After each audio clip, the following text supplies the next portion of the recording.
Um, Forrest, another loss. The losing streak continues. I just have one number real quick. I want to read out loud for everyone, just so we're on the same page here while I tee you up for whatever you got. The number I'm about to share is the amount of money that Ben Sherratt makes every 2 weeks. It's $182,692.31. Wow. You said that's every 2 weeks? Every 2 weeks, standard bi-weekly pay. He's taking home almost 200 fucking racks. Well, that's a lot to take in. Yeah, well, the floor is yours. Oh, thank you. Honestly, I'm kind of at a loss for words here. Where to start? I just drove home 20 plus minutes in dead silence. That is just to describe to you how I feel in this moment. Just defeated. I'm going to start with just defense in general. I think Lalonde's system doesn't work. Derek Lalonde was a defensive specialist with the Tampa Bay Lightning. And we have one of the worst defenses in the NHL. Now, that is not entirely on the coach, because we have two absolute traffic cones back there in Ben Sherratt and Jeff Petrie. I think Jeff Petrie, I'm wondering if there's a way we can lock him in the closet somewhere and just never let him out. Because honestly, that's really what I want to do with him right now. Hey, Jeff, why don't you go in here? Sparty's hanging out in there, and just freaking slam the door shut and lock it on him. Jeff Petrie is horrible. I wouldn't even call him AHL quality defenseman. Back to defense. Why does our defense basically back into the goalie every single time? We are giving up the offensive zone every single time. I don't know if you noticed, but the Wings dumped the puck in every single fucking time tonight. Had to go chase it down. Arizona never did that once. They would just skate right through everybody because our defense is backing up right into the goaltender. Final thing I got to say. The last goal, the empty net goal, where we have no fucking goaltender in the net. Shane Gostisbehere is backing up. He is backing up with no goalie in the net and us up a man. What in the world is going on? And I'm just going to say it. They don't make the playoffs this year. I think Lalonde deserves to be fired. This is embarrassing. Sorry, that was a lot, Matt. I mean, I wasn't going to stop you, man. I think a lot of us are feeling kind of that level of frustration. Yeah, for me, the first goal you give up tonight, it's a shorthanded goal to a fucking rookie who's killing penalties on their second PK unit. Inexcusable. And I think that was shift change. Yeah. Just shorthanded goals in general, those can't happen, and much less against a rookie who's playing, less than 100 games under his belt. That's his second goal against us in 2 games. You play Arizona, who's 2-4 their last 6 with 2 wins coming against us, and you lose 2 games against them, -7 goal differential. Watching the game tonight, you're late to every race. You're late to every puck retrieval. You're late to every rim release. You're not engaging physically. 17 or 18 hits, 6 hits a period. Are you fucking kidding me? Are you actually kidding me? The Panthers tonight had 38 hits. The Islanders tonight had 50 hits. And the Red Wings are holding on for dear life, and they're throwing up 6 hits a period. 6 hits a period. And I'll give Ben Sherratt a little bit of credit. He came in and frog splashed some dude while Raymond was getting punched. I'll give him credit for that. But it's not going to excuse your piss poor defensive play. Same with his partner 46. For goodness sake, guys, you got how many games between them cumulatively? Sorry, I'm heated. Do they have in the NHL together? Over 1,000 probably. Are you kidding me? Are you actually kidding me? And the nice thing about it is every summer you have a right, or you have the opportunity to right the wrong from the summer before. You've got 3 guys on your back end who can't be in town next year. This is ridiculous. This isn't even a collapse at this point. This is like an utter failure of the ability to be a pro. You're in a spot with a cushion, and you're on the verge of giving this city something they haven't seen in so long. This used to be such a passionate hockey town, and it still is, despite the shit we got to watch. Give me an absolute break. I was proudly booing Sherratt every time he touched the puck in the third period after that. After that third goal, it's 2-1. You come out in the third. They come out flat again. You come out flat again. Just running around in the D zone. Nobody knows what the hell to do. And then Sherratt on the third goal against is hemmed deep. gets on his horse, tries to back check, and does a flyby and leaves the guy wide open in the frigging slot. I mean, what are we actually doing? Are we even paying attention to anything in film study? Are we addressing basic back checking, tracking protocols and philosophies in our team meetings? Like, this is just an utter failure to be organized, focused, and diligent with the task at hand.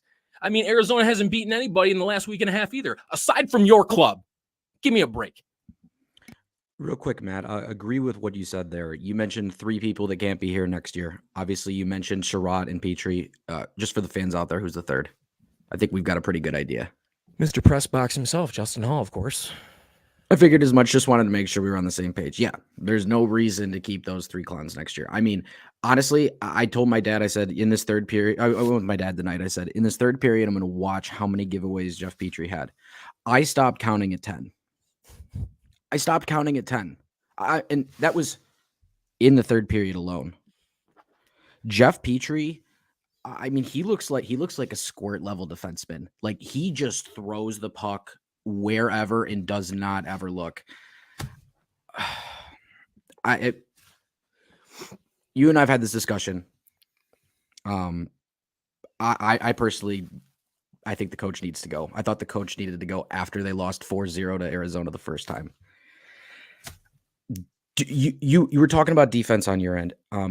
Do you think that the reason they don't have any hits is because they're never coming up and like they're just collapsing all the way back? Because I didn't see them step up even once tonight. Like, the hit of the game was Robbie fucking Fabry hitting a Coyotes defenseman. Like, when the hit of the game is an offensive player going into the offensive zone, like, what are we even doing here? And that's part of it, is that no offensive player from the other team is even scared. They know, oh yeah, we're just going to be given the blue line, and yeah, we can just go in and do whatever. I don't know. I think it's partially systematic. I really do. Yeah, I mean, zone entries against the Detroit Red Wings right now are about as easy as it gets. Just collapse on the net until there's no room type of thing. I mean, I get it. Like, you're keeping them to the outside, but you're doing nothing to put pressure on the puck carrier. You're just extremely passive in the D zone. And like, you're in the middle of a stretch that's pissing away your playoff hopes. Like, you would think maybe, see, that's the thing. Average teams don't adjust.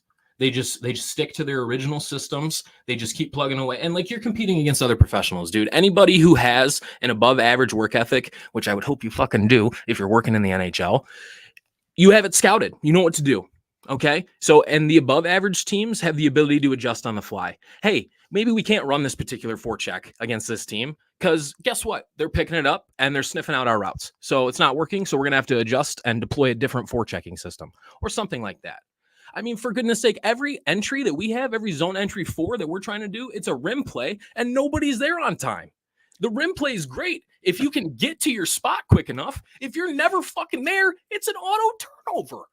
I saw at least 3 get rimmed all the way around and out of the offensive zone because there was nobody there.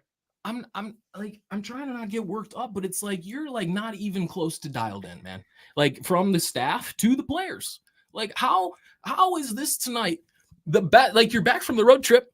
You got to sleep in your own bed. You got to skate at the rink. Drove your car on your street.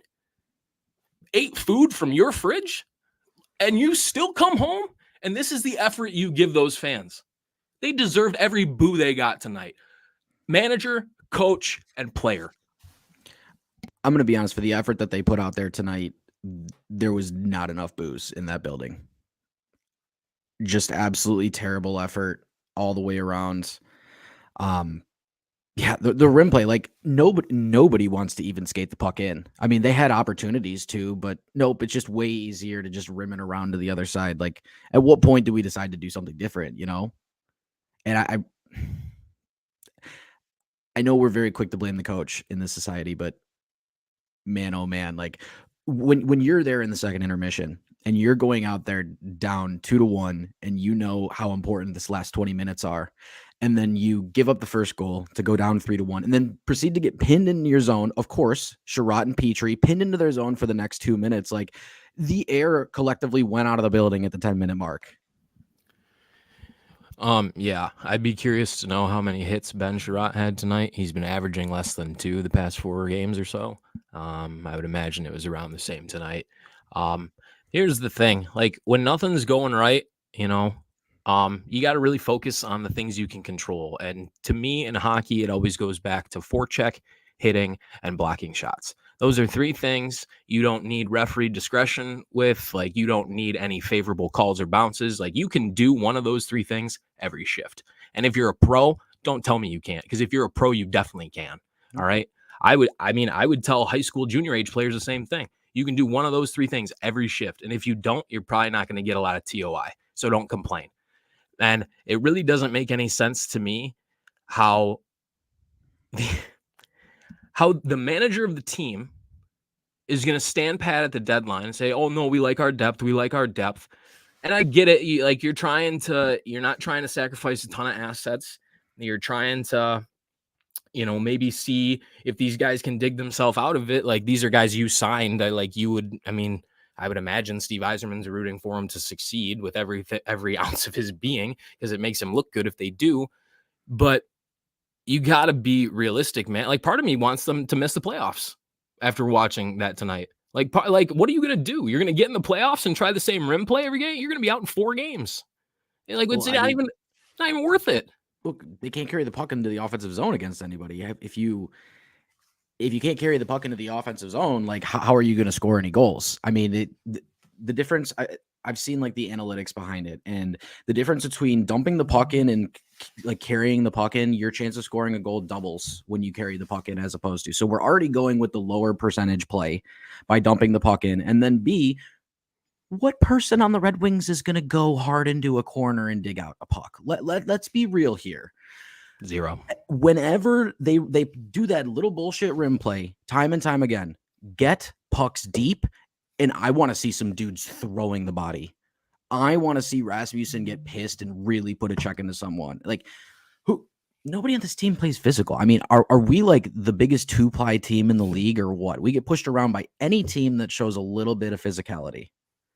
And like, I don't get it too, because when we were playing really well, the forecheck looked heavy. The forecheck looked like you were just describing, and it's gone. It's gone.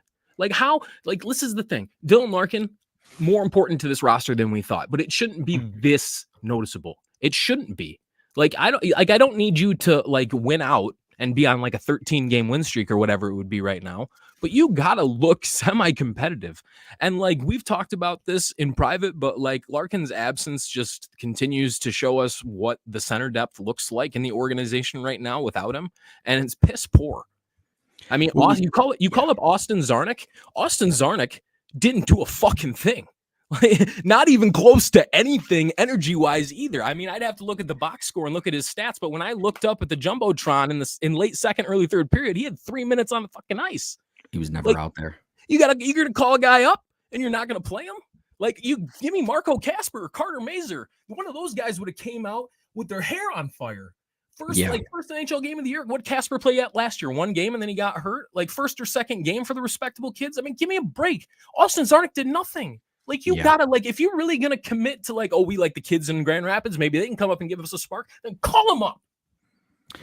Well, I'm gonna play devil's advocate for a second here, but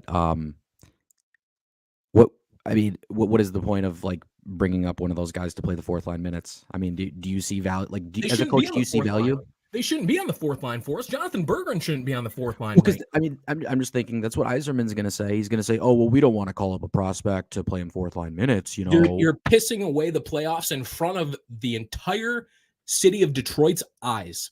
Give some kid a shot to come in and spark the team. Like, why are you calling up Jonathan Berggren and putting him on the 4th line with Austin Czarnik and Christian Fischer? Right? That's like the most pointless thing ever. That's like going to McDonald's and getting a salad for lunch every day. You're stupid. Like, it's pointless. I just don't understand it. Like, Fabry should be on the 4th line. Andrew Kopp should be on the 4th line right now. Put him on a 4th line wing. He's missing in action, dude. I mean, for crying out loud, DeBrincat can't finish, hit the net. Every time we play Connor Ingram, he looks like a fucking Vezina finalist anytime 93 has a puck on his stick. I mean, give me a break. Something's got to give. Something has to give in that building tomorrow. Like, you scratch Daniel Sprong, and this is the effort you still get. Message not received. Stronger message needed, in my opinion. Well, There can't be any more discussions about this team's depth and how good it is. Because if this team's depth was actually good, then they would, not be on this absolute horrible stretch that they have been for the last 2 weeks. All regulation losses too. Not a single fucking point. And coming out flat in at least 75% of those games. Like, what are we doing? I just don't understand. Like, you're very clearly in your own head about all of this. But there's Stanley Cup rings in that locker room. There's plenty of NHL experience in that locker room. Like, you can't be that mentally fragile. Like, you can't. You have to at a certain point. Like, even if, let's say, the coach, the systems are extremely passive and they're not working. Okay, let's call it that. Okay. You got to find a way to make a play. If the coaching staff's telling you to rim the puck every fucking time and 10 minutes into the game it's not working, why are we trying it 40 minutes into the game? Yep. Like, you're a pro. Be creative. Try something different. Talk to your lineys out there before the draw and say, hey, I'm going to do this. I'm going to cut across. I'm going to slash. You're going to lob it to me, right? On the forecheck, they keep flooding the strong side. We're going to lob to the neutral zone. Like, you gotta be creative and do something. If I'm 4 beers deep in row 15 thinking of this shit, why is nobody on the ice or on the bench thinking of it? It doesn't make any sense. Doesn't make any sense. I hear you. But four beers deep, geez, what'd that put you back? Dude, way too much. I don't want to talk. It's hard out here in Biden's America, dude. I feel him trying to drone strike me. I'm not going to talk about it. Sorry, sore subject. We'll move on here. Let's talk leadership. Let's talk leadership on this team. Leadership? So you've got A's on Perron, Kopp, and I think Sherratt. I'm going to be honest. I think all of them deserves to be stripped of their letters after this. Like, who was the one talking to the team? Who was the one getting them up to play? Like, we can blame stuff on the coach, but it also deserves to be on the leadership of this team. Like, where is everybody? And when 2 of the, 3 of the people wearing A's are probably 3 of the 5 worst players on your team, like, what is that really saying? Like, I threw a mini cam on David Perron in the second period. David Perron, I think when I was 12, I could skate like faster and more than David Perron. David Perron never moves his feet. I swear we better not re-sign him. He is absolutely washed up. He is totally washed at this point. I do not want to bring him back. He doesn't skate. I mean, we lost him for those couple games because he stood up for Larkin, and claps to him for that. But last year he added value. He was really good on the power play. He really helped elevate the team. This year, he's playing top 6 minutes and he's not doing much. But pretty much that's the case with everybody right now, which is the most frustrating thing. Because like the second goal, I had the mini cam on David Perron. He just stopped skating, let the defenseman go right in front of him, who then made a pass and the puck was in our net just as quick. Because he looks like he's in fucking quicksand. I don't understand it. I mean, they got hemmed in their own zone tonight probably 6, 7, 8 times, dude. I mean, there were plenty. Well, it was 8 and 46 out there every single time, too. Yeah. Well, I mean, Mata and Gostisbehere aren't much better. And you can't ask so much of 53 and 96 every game, dude. Like, they need help. They're starting to wear down, dude. Yeah, of course they are, because they're being asked so much. They're being asked to do everything because the coaching staff knows. Like, you would literally have to be blind and deaf to not know that 8 and 46 are a matchup nightmare for your team against anybody at this point, because it doesn't matter who we play, whether it's Colorado or Arizona or anyone in between, they're going dash whatever. Like, when's the last time both of them went plus something in a game? Because I guarantee you it was at least in February. This is ridiculous. I mean, like, you have to, at a certain point, you have to send a message. I mean, scratching Daniel Sprong for Austin Czarnik is a nice, like, little fucking whatever you want to call it, but it's not. What is that though? Like, it's not a meat What is he message. doing? Like, it's not. It's just not. And no ill comment to Austin Czarnik, dude. You're not an NHL player. Like, you're not. And you got some guys in Grand Rapids who are trying to be, and very well might be, part of the solution, who maybe could have came up tonight against this team who you got embarrassed by less than 2 weeks ago. Maybe, I don't know. a better decision could have been made. And maybe, I don't know, some of these guys who have been doing dick all for the last 2 weeks could have been buried on the fourth line and not Jonathan Berggren and Austin Zarnik. I mean, gosh, we could probably do this all day, but obviously we're trying to figure out a way to turn it around here. What if you are Derek Lalonde? What are you attempting to do, at least, to try and turn around, right the ship here? I would make it very clear to my defensive core. Anytime we are defending an entry, it's you and your partner, you're defending the blue line. Let's say it's a 2-on-2 rush. Okay. If you notice you got some back check help that's not like super far away, like if they're about to enter the zone and they're like at the far blue line, that's not enough adequate help. But if they're in the shallow neutral zone, close and pushing, that's an auto step on that puck carrier every time. Because you got the help back. Even if you whiff on that guy, he's coming back and it's still a 2-on-2. And in theory, as a defensive player in the National Hockey League, you should be able to handle a 2-on-2 rush against. Okay. So every time it's a 2-on-2 rush with a little bit of back check help, auto step. That fucking forward should be on his butt every time. Okay. And also, another thing we need to do, we need to stop just throwing the puck up the boards, trying to exit the zone. And we're just throwing the puck up the boards like we're a BAM AA team. Oh my gosh. Like it's a hope and a prayer play. All right. If you really have no puck support options to start a breakout, go glassing out. You're making $182,000 every 2 weeks and you can't go glassing out. You're just going to throw it up the boards, the weak side, strong side, hope for the best. Hope that your teammate can win a puck battle, because that's been going well the past since the calendar turned to March, hasn't it? It's embarrassing, dude. It's a lack of even thinking rationally and logically and professionally. There's no other explanation. Nobody is dialed in, because if they were, they would have at least 1 point in March. To answer my own question, I would start by putting Petrie in the press box and playing Hull. I mean, I guess at this point, really, what do you have to lose? I mean, really, like, I can't even talk about Jeff Petrie anymore. He's pissing me off so much. And, he's from Michigan. His dad pitched for the Tigers, so let's just keep throwing him out on the blue line, because what else are we going to do? He's wearing his dad's number. That's really cute. He's going to finish the number -46 too, which will be an even better homage to his dad. I'm sure he'll be really proud of that. He can't come back next year. He can't. Neither can 8 and neither can 3. All 3 of them have to be gone. And like, honestly, like, I don't really love Oli Mata right now either. And Gostisbehere isn't a great defender either, but he's going to finish with 50-ish points. And like, can we really even afford to give that up? I don't think we can. He's one of the only people on defense that actually like jumps into a play, is creative, mixes things up. Like, I mean, he had Gostisbehere is a crafty offensive defenseman. We're not out there asking him to shut down people every night. But yeah, he really is the only kind of offense back there.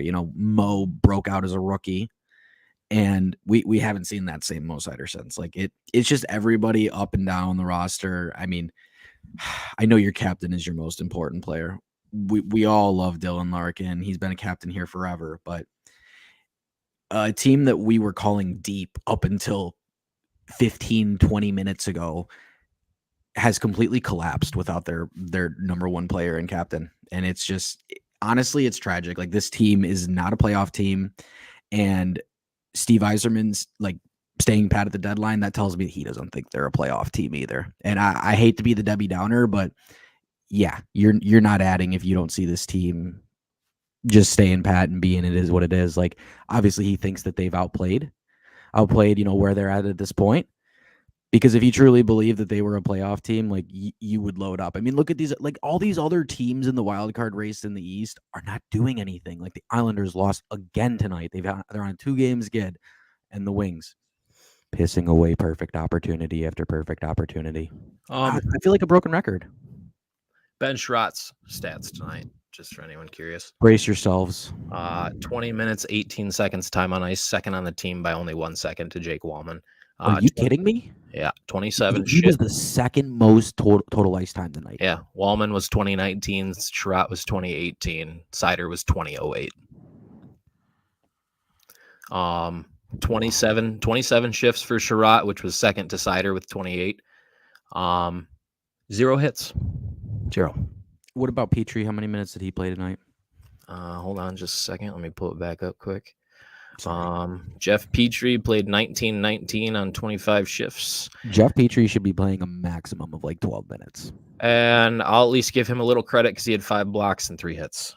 Hey, so least still some intangibles. A turnover machine, but still doing a couple of little things right. I mean, when nobody else is doing it, you at least have to give him a shout out. I really like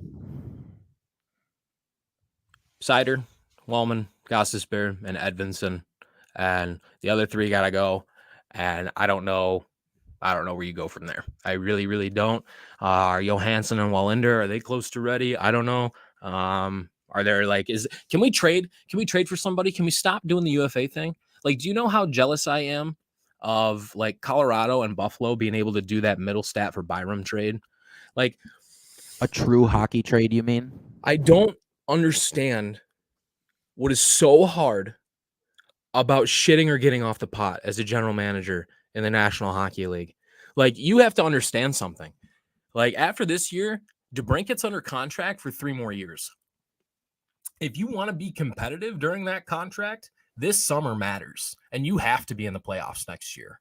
If you miss the playoffs this year, I think you and I kind of expected they would get close and miss. It sucks living through this in real time and seeing how it's all played out because this is embarrassing. But next year, it's got to happen.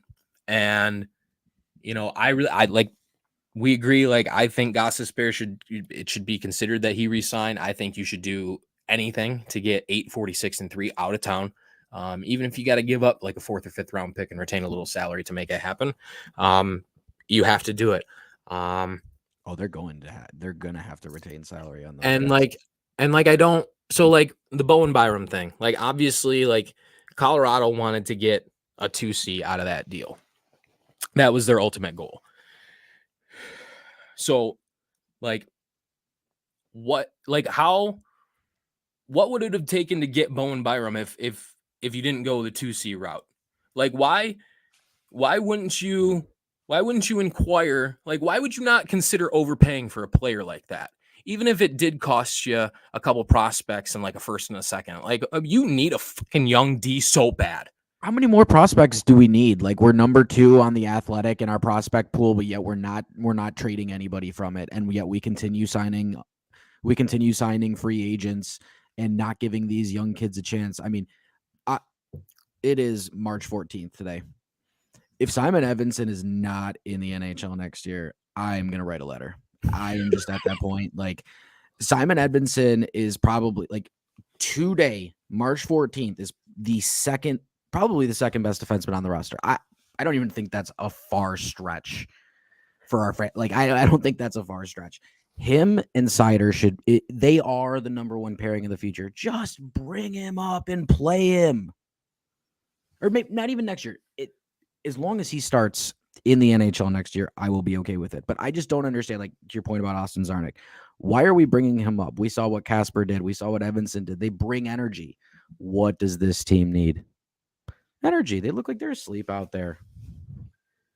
But yeah, I mean, if you want to be competitive during the DeBrincat contract, which, by the way, at the end of the DeBrincat contract, Dylan Larkin's going to be 30 or 31 years old. And we all love Dylan Larkin. But if this shit continues through his whole contract, I fully support him going somewhere else and trying to get himself a Stanley Cup. Because if we're in year 5, 6, 7 of the Larkin contract and we don't have shit all to show for it, at that point, I think Yzerman, I mean, we're talking years down the road for crying out loud. Mm-hmm. So let's not put too much stock in it. But I mean, yeah, like the next year is so critical, dude. Like this summer, Steve, dude, like we got to put down the weed pen. We got to go to work. We got to do the damn thing, bro. The defense, we've been dealing with a mediocre defensive group literally since Nick Lidstrom retired, and especially since Nick Cronwall retired. I mean, these guys were deploying back there. I mean, just years and years of Ryan Sproul and Libor Shulak and Dennis Cholowski and Marek Zidlicki and like all these fucking bums, Jonathan Erickson. I mean, what in the actual fuck are we doing? Is it like, again, pro scouting? Where are you at? Why are we unable to identify any players in the NHL, whether they're UFA, RFA? Like, why are we unable to identify anybody to trade for? There are thousands of hockey players. Like, why are we unable to find somebody, man? And we're just gonna overpay. And like, and to another thing with the defensive, whatever you want to call it, clown show.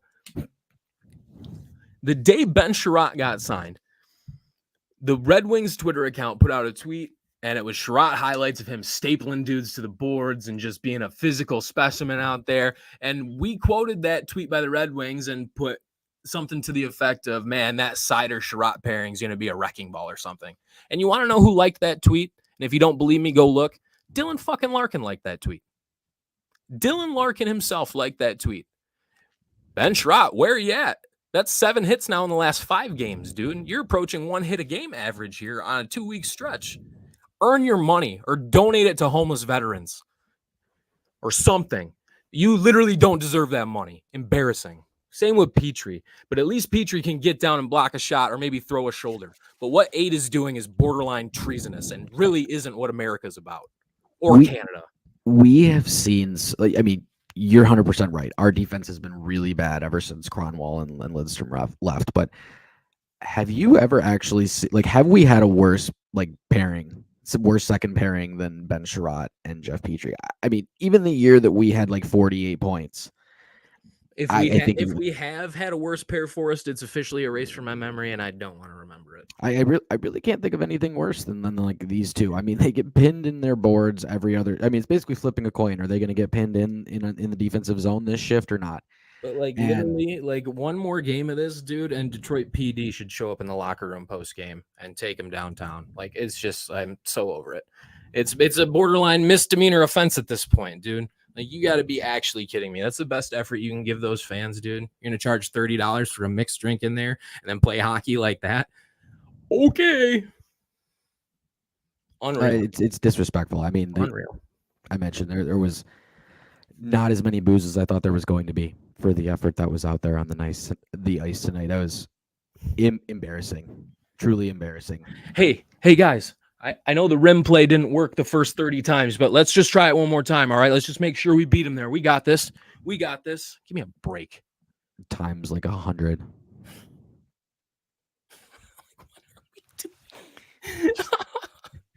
Yeah, and I'm with you, and I tend to give coaches a little bit of the benefit of the doubt just because of my own personal experiences doing it, but this is bad. Depressed Lion fan tweeted, thank you for the comment. February 24th was the last time Sherratt was not negative in the plus minus. Are you kidding me? That's 3 weeks ago. We're sniffing a month. Dude, I really hope Ben Sherratt didn't get any pie on Pie Day. Little math joke for everyone. We're all depressed. I will say that who does deserve a pie is Priority Waste. Dude, let's boycott and not take our trash out in the morning. Yeah, for everybody out there, if you haven't looked at the Priority Waste Instagram account and looked at the comments, it's hilarious and definitely worth the look. I think we're all in agreement on the patch. Yeah, I just wanted them to win so bad so the patch shit could stop, and it's gonna keep going. Unfortunately.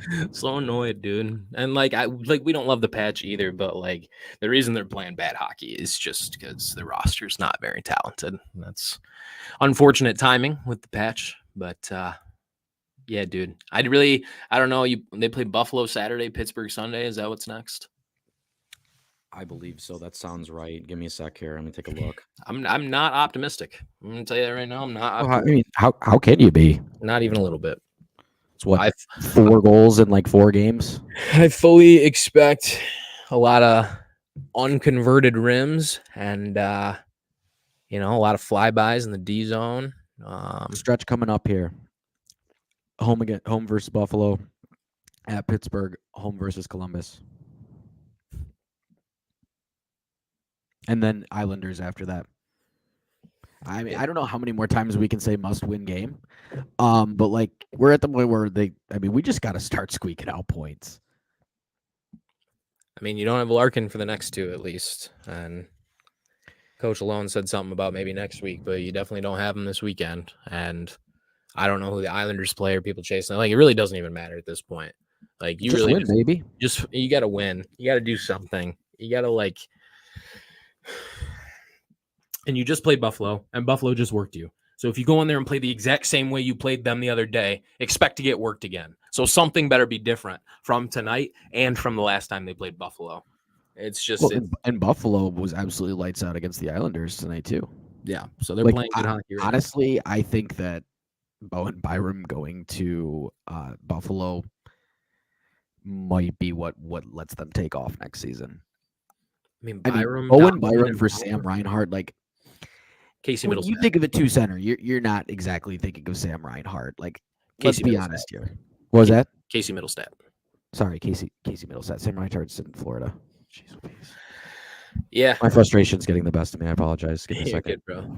Yeah, I mean, that's a scary, and again, those three defensemen who are young and pretty talented. And Casey Middlestat. They give up Bowen Byram for Casey Middlestat. I mean, kudos to the Buffalo GM. I'm going to be honest. I saw that and I'm like, they gave up Bowen Byram for Casey Middlestat. Granted, it takes two to tango. Colorado needs a second center. They've been struggling with, ever since Kadri left, but wow.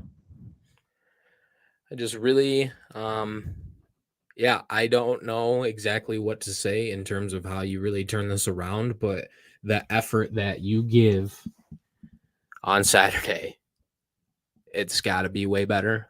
You got to do something to gain the offensive zone a little bit with a little bit more consistency, and not just that, but find a way to set up possessions. I mean, I couldn't tell you. I mean, maybe 3 times we were able to set something up 5v5 in the O zone. Maybe. I'm not sure. In the D zone, structure and communications got to be way better. I mean, pretty quiet on the. I mean, I was in the lower bowl. It didn't seem like there was a lot of communication going on out there from 15 rows back.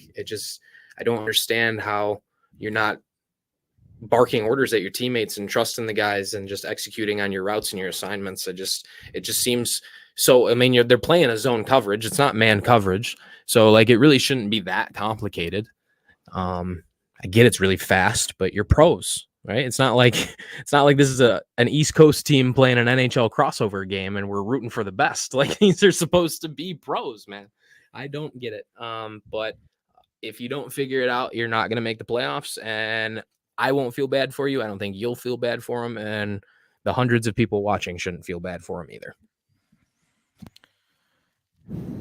It's just an unfortunate stretch. We're coming off such a high 16-4-1 January, February, and then the calendar flips and just you get to really the stretch run second year in a row and just fall flat on your face. Yeah, big disappointment, sad face.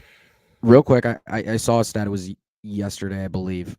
The Red Wings 5-on-5, their expected goals, they're like 20. They have like 23 more goals than above expected this year. So their 5-on-5 puck luck has been in their favor. And I just really think that the chickens have come to roost at this point. It is an 82 game season. You're going to have highs and lows. Yeah, I mean, our high and low are crushed right next to each other. You want them to be competitive. You want them to find a way to turn it around. But like, at the same time too, like, I think we're all just kind of witnessing right now that even if they were to make the playoffs and play a New York Rangers or a Florida Panthers in the first round, or a Carolina Hurricanes, we might have 2 minutes of offensive possession time in a full game against the Carolina Hurricanes. Yeah. I just don't think we're going to pull that little dump around the board shit against Carolina. They are going to laugh us out of their building in the first round. Come on. Yeah. So, if I'm Steve Yzerman, unfortunately, my focus is shifting to how can I make this fucking roster finally something that's going to sniff 100 points. And And honestly, people, you've seen some people on Twitter calling the Iser plan a failure and calling on him. I got to be honest, like Steve Yzerman's probably got a 10-year grace period, so he's probably not going anywhere. And truthfully, like outside of poaching Vegas's management staff and bringing them to Detroit, backing up the Brinks truck to do that, like, is there really anybody better that you would want to come in? I mean, I know, I know that some of these contracts really stink, but you have the ability to make it right by not sitting on your hands and by getting out there and doing something. You retain 50% of Sherratt. That makes Sherratt like a $2.4 million player. There's got to be somebody out there who wants him. I mean, throw in a 3rd round, 4th round pick to get it done. Throw in a prospect to get it done. Get this guy off the team. It has to happen. Petrie, you can't buy him out. I don't understand. We wasted a buyout spot for 2 years on Kyler Yamamoto. He was here for 10 minutes. And that was a questionable decision. I was looking at Cap Friendly earlier today and was reminded of that. Not sure why you couldn't have traded him for a 7th round pick or whatever. But again, not my call, unfortunately. So you can't buy out Petrie. You can't buy out anybody because your 2 spots are used. You got to get creative. You got to find a way to make this blue line a lot harder to play against and a lot more cohesive, because whatever we're throwing out there game in and game out right now, it's embarrassing to watch as a fan. Yeah, I mean, I think you're going to have to attach like a 3rd or 4th round pick at least. And the forward group's not much better. The forward group's not much better. I mean, let's go down the list. Perron, missing in action. Rasmussen, missing in action. Kopp, missing in action. Comfer, missing in action. Kane had a point tonight. DeBrincat can't hit the broadside of a barn right now. Austin Zarnik, see you later. Go back to GR. Jonathan Bergeron he's not in 4th line, dude. You're going to sit there, Steve Yzerman, in a press conference, say we like our depth. We're going to bring up some kids from GR, and then you're going to let your coach throw him on the 4th line. If I was Yzerman, I'd be in that office tonight telling you put Jonathan Bergeron in the top 6 with Patrick Kane and your best center outside of JT Comfort and let him try and do something. Unacceptable. Putting him on the 4th line with Christian Fischer and Austin Zarnik, that's an AHL line. No point. Robbie Fabry, I mean, he had the nice hit tonight. He had a little bit of jam tonight, but like by and large, he's excruciatingly soft on the boards. Doesn't have a ton of jump. I mean, I get it. He's been dealt a bad hand with injuries. I'd maybe be a little bit gun shy too, but at that point, dude, you're not doing your job. You're a bottom 6 grinded out energy forward. You got to be able to do that, and you're not. I mean, it really is like death by the whole squad shitting their pants at the same time. It's unacceptable.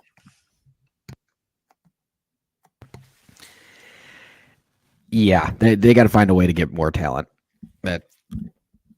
So that's kind of where we have the high-end talent, Like I mean, Larkin, yes, he's our best player. He's the guy that stirs the drink, but I mean, he's probably top 30, 40 player in the NHL.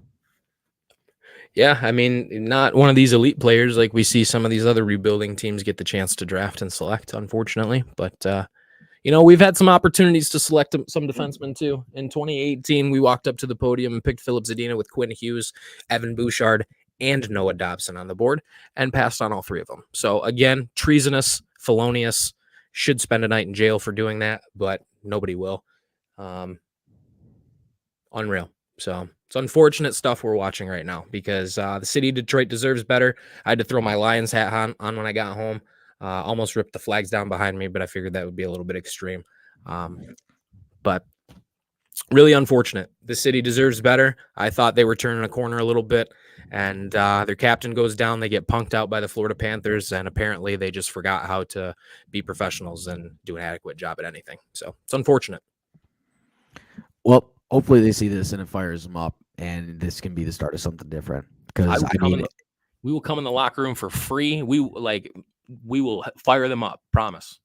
Awesome. Someone needs to fire up the boys. Maybe I got to flip a table or something in there to get people's attention. But whatever it's got to be, it's got to be. Yeah. What's Kurt Russell doing? Can we get him in the locker room? Give him the miracle speech.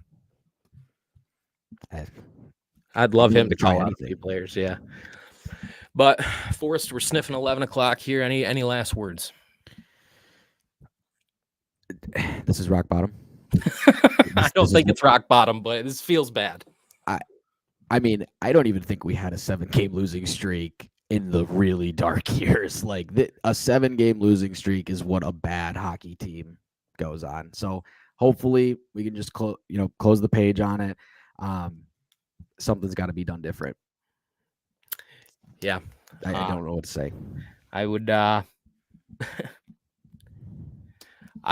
don't even know what to say either. It's a frustrating period of time in Detroit hockey. We've played like 4 straight must-win games and not performed in any of them. So it's unfortunate. You have another opportunity on Saturday to find a way to get it done. I hope a lot of guys in that locker room, top to bottom, look themselves in the mirror. If it were up to me, someone would get waived tomorrow morning, 9 a.m. Eastern time. But we'll see what happens. It's not right. The city deserves better. Hockey Town, thanks for hanging out with us. All you guys on live, really appreciate it. Hopefully we can start watching some better hockey soon. Until next time, thanks for hanging out with us. Thanks, gang. And that's a wrap. Hope you don't miss us too much until next time. Follow the Sick Podcast Hockey Town Hangout on YouTube, Facebook, Google Play, and Apple Podcasts.